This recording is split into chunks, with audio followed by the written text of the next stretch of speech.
TV Kannada ಚಾನೆಲ್ಗೆ ಸ್ವಾಗತ. ನಾನು ರೂಪಿಣಿ ನಾಗ್.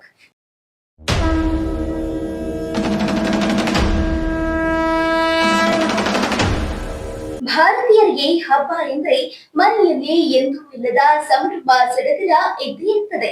ಹಬ್ಬದ ಆಚರಣೆಗೆ ಬೇಕಾದ ಸಿದ್ಧತೆಗಳನ್ನ ಮಾಡಿಕೊಳ್ಳುವ ಖುಷಿ ಒಂದು ಕಡೆಯಾದ್ರೆ, ಈ ಹಬ್ಬದ ಹಿನ್ನೆಲೆ ಏನಿರಬಹುದು ಎನ್ನುವ ಪ್ರಶ್ನೆ ಒಮ್ಮೆಯಾದ್ರೂ ಎಲ್ಲರ ಮನಸ್ಸಿನಲ್ಲಿ ಬಂದಿರ್ತದೆ. ಪ್ರತಿಯೊಂದು ಹಬ್ಬಕ್ಕೂ ತನ್ನದೇ ಆದ ವಿಶೇಷತೆ, ಹಿಂದಿನ ಕಥೆ ಇರೋದಂತೂ ಸತ್ಯ. ಹಾಗೆ ನಮ್ಮ ಹಿಂದೂಗಳು ಪರಶಿವ, ನೀಲಕಂಠ, ಭೈರವ, ಮಹೇಶ್ವರ, ಮಂಜುನಾಥ, ವಿಶ್ವನಾಥ ಹೀಗೆ ಹಲವಾರು ಹೆಸರಿನಲ್ಲಿ ಶಿವನನ್ನ ಸ್ಮರಿಸುವಂತಹ ಮಹಾದಿನವೇ ಮಹಾಶಿವರಾತ್ರಿ ಹಬ್ಬ. ಈ ಹಬ್ಬದಂದು ಮಹಾಶಿವನು ಭೂಮಿಗೆ ಆಗಮಿಸಿ ಸಕಲ ಇಷ್ಟಾರ್ಥಗಳನ್ನ ಪೂರೈಸುತ್ತಾನೆಂಬ ನಂಬಿಕೆ ಇದೆ. ಹಾಗಾದ್ರೆ ಈ ಹಬ್ಬವನ್ನ ಯಾಕೆ ಆಚರಿಸ್ತಾರೆ? ಈ ಹಬ್ಬದ ವಿಶೇಷತೆಗಳೇನು ಎನ್ನುವುದನ್ನ ನೋಡೋಣ ಬನ್ನಿ. ಶಿವರಾತ್ರಿ ಹಬ್ಬದ ಆಚರಣೆಗೆ ಹಲವಾರು ಕಥನಗಳಿವೆ. ಶಿವನು ಪಾರ್ವತಿ ದೇವಿಯನ್ನ ವಿವಾಹವಾದ ದಿನವಾಗಿ ಶಿವರಾತ್ರಿಯನ್ನ ಪರಿಗಣಿಸಲಾಗ್ತದೆ. ಹಾಗೆ ಒಮ್ಮೆ ಮಹರ್ಷಿ ದೂರ್ವಾಸರ ಶಾಪದಿಂದಾಗಿ ಸ್ವರ್ಗವು ಸಂಪತ್ತು ವೈಭವದಿಂದ ಹೊರಗುಳಿಯುತ್ತದೆ. ಈ ಸಮಸ್ಯೆಯನ್ನ ಸರಿಪಡಿಸಲು ಎಲ್ಲ ದೇವತೆಗಳು ವಿಷ್ಣುವಿನ ಮೊರೆ ಹೋಗ್ತಾರೆ. ಆ ಸಮಯದಲ್ಲಿ ವಿಷ್ಣುವು ದೇವಾನುದೇವತೆಗಳಿಗೆ ಅಸುರರೊಂದಿಗೆ ಸೇರಿ ಸಾಗರವನ್ನ ಮತಿಸುವ ಮಾರ್ಗವನ್ನ ಹೇಳ್ತಾರೆ. ಹಾಗೆ ಸಾಗರದ ಮಂಥನಕ್ಕಾಗಿ ವಾಸುಕಿ ನಾಗನನ್ನ ಹಗ್ಗವನ್ನಾಗಿ ಮಾಡಿಕೊಂಡು ಅಮೃತವನ್ನ ಪಡೆಯುವುದಕ್ಕೆ ಸಾಗರ ಮಂಥನವನ್ನ ಮಾಡಲಾಗ್ತದೆ. ಈ ಸಾಗರ ಮಂಥನದಿಂದ ಹಲವಾರು ಅಮೂಲ್ಯ ರತ್ನಗಳಾದ ಕಾಮಧೇನು ಹಸು, ಆಕಾಶದೆತ್ತರಕ್ಕೆ ಹಾರಬಲ್ಲ ಎತ್ತರದ ಶ್ವೇತವರ್ಣದ ಕುದುರೆ, ಇಂದ್ರನು ತನ್ನ ವಾಹನವನ್ನಾಗಿ ಮಾಡಿಕೊಂಡ ಐರಾವತ ಆನೆ, ಕೌಸ್ತುಭಮಣಿ, ಕಲ್ಪವೃಕ್ಷ ಹೀಗೆ ಹಲವಾರು ಅಮೂಲ್ಯ ರತ್ನಗಳು ಹೊರಹೊಮ್ಮಿತು. ಇದರ ಜೊತೆಗೆ ಹಾಲಾಹಲ ವಿಷ ಕೂಡ ಹೊರಹೊಮ್ಮಿತು. ದೇವಾನುದೇವತೆಗಳನ್ನ, ರಾಕ್ಷಸರನ್ನ ಮತ್ತು ಇಡೀ ಜಗತ್ತನ್ನ ರಕ್ಷಿಸುವ ಸಲುವಾಗಿ ಮಹಾನ್ ಪರಶಿವನೇ ಹಾಲಾಹಲ ವಿಷವನ್ನ ಸೇವಿಸುತ್ತಾನೆ. ವಿಷ ಸೇವಿಸಿದ ನೀಲಕಂಠನಿಗೆ ಏನಾಗಿ ಬಿಡುತ್ತದೋ ಎಂಬ ಆತಂಕದಿಂದ ಪಾರ್ವತಿ ದೇವಿಯು ವಿಷ ಗಂಟಲೊಳಗೆ ಎಳೆಯದಂತೆ ಇಡೀ ರಾತ್ರಿ ತಡೆದಳು ಅಂತ ಹೇಳ್ತಾರೆ. ಈ ದಿನದಂದು ಇಡೀ ಜಗತ್ತನ್ನ ರಕ್ಷಿಸಿದ ಮಹಾಪರಶಿವನನ್ನ ಎಲ್ಲರೂ ಭಜಿಸಲಾರಂಭಿಸುತ್ತಾರೆ. ಈ ದಿನವನ್ನ ಶಿವರಾತ್ರಿ ಅಂತ ಹೇಳಿ ಆಚರಿಸಲಾಗ್ತದೆ ಎಂಬುದು ಶಿವಪುರಾಣದ ಒಂದು ಮಹಿಮೆ.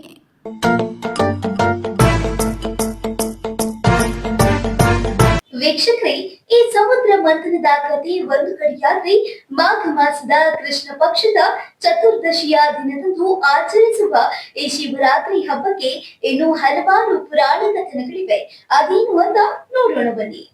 ಭಗೀರಥನ ತಪಸ್ಸಿಗೆ ಮೆಚ್ಚಿ ಭೂಮಿಗೆ ಇಳಿದು ಬಂದ ಗಂಗೆಯನ್ನ ಶಿವ ತನ್ನ ಜಟಿಯಲ್ಲಿ ತುಂಬಿಸಿಕೊಂಡಿದ್ದ.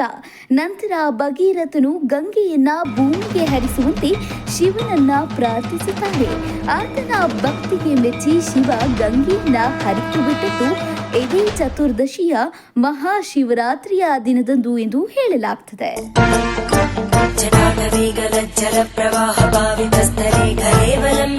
ಹಾಗೆ ಒಮ್ಮೆ ಬ್ರಹ್ಮ ಮತ್ತು ವಿಷ್ಣುವಿನಲ್ಲಿ ತಾನೇ ಶ್ರೇಷ್ಠ ಎಂಬ ಸಂಘರ್ಷ ಉಂಟಾಗ್ತದೆ.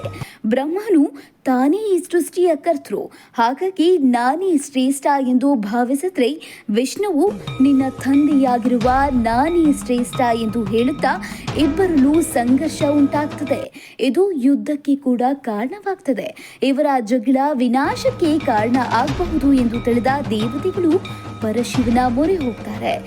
ಈ ವಿಷಯವನ್ನ ಮೊದಲೇ ತಿಳಿದ ಈಶ್ವರರು ಅಗ್ನಿಯ ಸ್ತಂಭದ ರೂಪದಲ್ಲಿ ಪ್ರತ್ಯಕ್ಷನಾಗ್ತಾನೆ. ಅದನ್ನ ನೋಡಿದ ವಿಷ್ಣುವು ಈ ಸ್ತಂಭದ ಆದಿ ಅಥವಾ ಅಂತ್ಯದ ಭಾಗವನ್ನ ಯಾರು ತಲುಪುತ್ತಾರೋ ಅವರೇ ನಮ್ಮಿಬ್ಬರಲ್ಲಿ ಶ್ರೇಷ್ಠ ಎಂಬುದಾಗಿ ಒಪ್ಪಿಕೊಳ್ಳಬೇಕಾಗುತ್ತದೆ ಎಂದು ಒಂದು ಒಪ್ಪಂದಕ್ಕೆ ಬರ್ತಾರೆ. ಬ್ರಹ್ಮನು ಬಾತುಕೋಳಿ ರೂಪದಲ್ಲಿ ಅಗ್ನಿಸ್ತಂಭದ ಆದಿಯನ್ನ ಹುಡುಕಲು ಮುಂದಾದರೆ, ವಿಷ್ಣುವು ಹಂದಿಯ ರೂಪದಲ್ಲಿ ಅಂತ್ಯವನ್ನ ಹುಡುಕಲು ಮುಂದಾಗುತ್ತಾನೆ.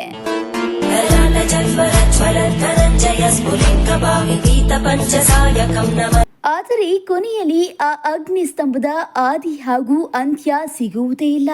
ಇದರಿಂದ ವಿಷ್ಣುವು ತಾನು ಸೋತೆನೆಂದು ಒಪ್ಪಿಕೊಳ್ಳುತ್ತಾನೆ.